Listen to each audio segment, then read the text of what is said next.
today is Feb 23 and it's super aga. 9:48. Tapos meron kaming booking na 10 o'clock for the walking tour. Today is 5 degrees. Pero siya, tama siya. Ano yung outfit niya? Anipis! So, yan. Ako, suot ko na yung aking trench coat na binili kahapon ng Stradivarius. So, ito kami ngayon sa Plaza Del Sol. Ihintay na namin yung Puerta del Sol. Ano ba? Dito kami kagabi. Maraming ilaw. So, ito naman yung morning.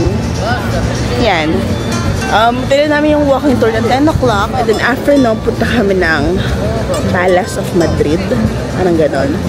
Tapos, yun. Hinandayin namin. Sa lamig. So, hintay na namin. Stitch. Andyan. Tapos, may gorilla pa doon sa kabila. Yan. So, it's a Sunday. Sunday morning.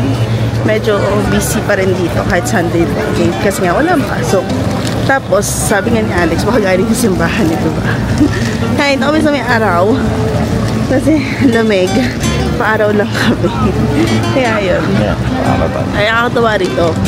Kahit umaga-umaga, busy. It's a busy place.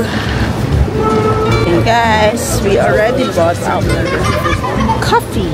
Kasi naghahanap si Alex ng warm para sa kanyang kamay. Ayun, tapos ayun na. Ito na yan siya. Bumalik kami ng coffee para na sa kamay niya. Kasi giniginaw daw yung kamay niya. Mapa-frostbite na siya. Pag di pa kami bumili ng coffee. So, start na kami ng walking tour. And, exciting! On top of the Apple building. Mr. Apple bought the building and he said, listen, I'm not going to... New Year, 12 grapes dyan sa may bell for luck. Dito galing yun, 12 grapes. Tradition, yung sa gitna ng postal office gitna. So, center is if you step on your right, one foot, at some point in your life, babalik ka rito sa Madrid. Pero if you step in both feet, hindi ka makakabalik dito. So, let's see kung makakabalik kami ng Madrid. Siguro with family. Turut-turut sa akin eh. Hindi na mamaya. Second time. Yeah, second time na niya. Second time na niya dito sa Madrid. So, tuloy tayo sa walking tour.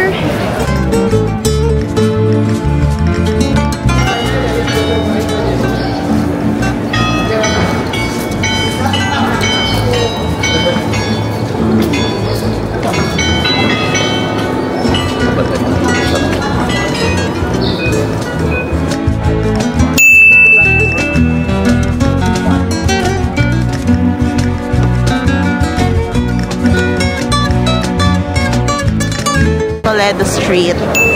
Walking lang kami na si Alex. Tada! Ganda. So, pag dinaretso mo daw yan, hapuntang Toledo na. Ayun, I think halfway na kami sa tour namin.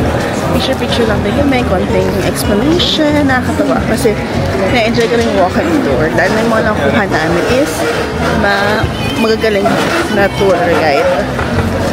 All this restaurant in the world. Wow.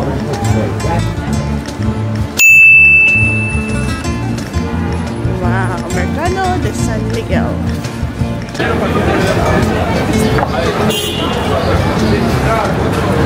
Dating na Michelin star restaurant out there.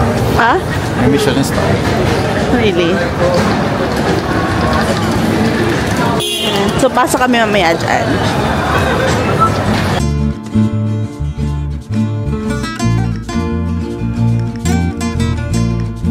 You put your hand on the bum. Oh. Luck and abundance. Ah. De Madrid.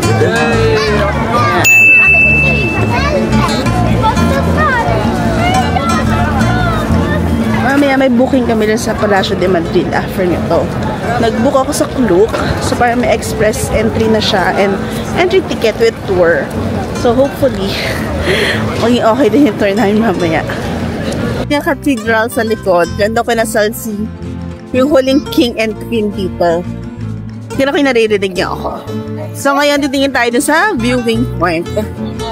Ganda. Parang feeling ko sa gabi maganda rin siya.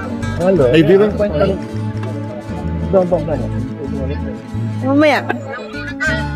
So, yan. Free lang naman to. We'll see, we'll see. Oh, nice. Snow.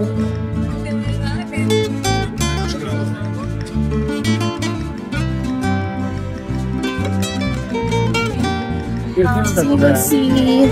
Tinitigan nila yung mga hampas lupa at mga hampas lupa. Wala ka masyadong makita. May ilog dyan sa lamin. So ngayon may city, tsaka konting mga trees. Ayan. Pero ano, nice naman siya. Kasi libre. Ayan siya. Trees. The city.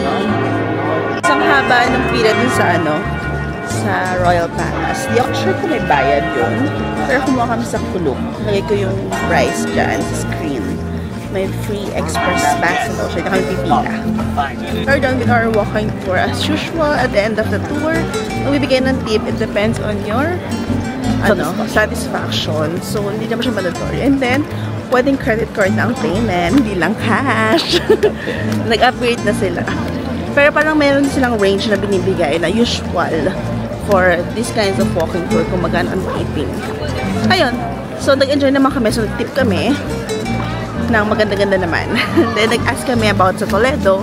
And mga iba, may mga tips naman siya. So, now, ano kami ngayon? Tayo pupunta. Mag-San Ines kami. Mag-churros. And then, mamaya ito kami sa Palace. So, yun. Let's go! Ang pila. Ayan. Skip the line haba ng pila. So, sabi dun sa nabili namin ticket, may skip the line na and plus tour, English tour. So, sana okay siya. Sa kulok namin siya bilog. Kaya ko yung price sa gilid. Magkano yung per head namin. Ayun, at least ito, sana magawa namin. Kasi sa London, nag-book kami. Wala kami nagawa ni isa. Dahil late kami. Kaya yan. Ngayon, on the way kami to San Ines.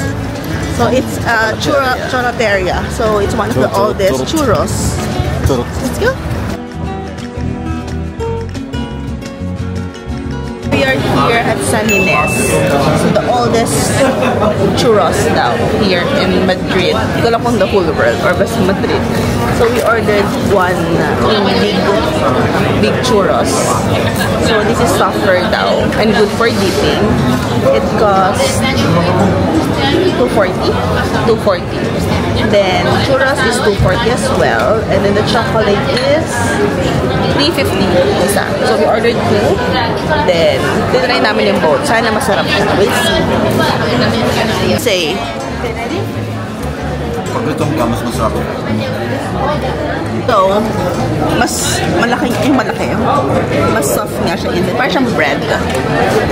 Kasi yung churros crunchy on the outside. Sarap naman siya. Magandang i-try. Pero konti na ako sa chocolate. Pero may isa pa. Santahan na. Gusto ko mong i-try. Sarap. Ito na siguro yung lunch muna namin. Kasi after nito meron kami walking tour doon sa Palace. Yummers. So total bill namin is 1180 euros.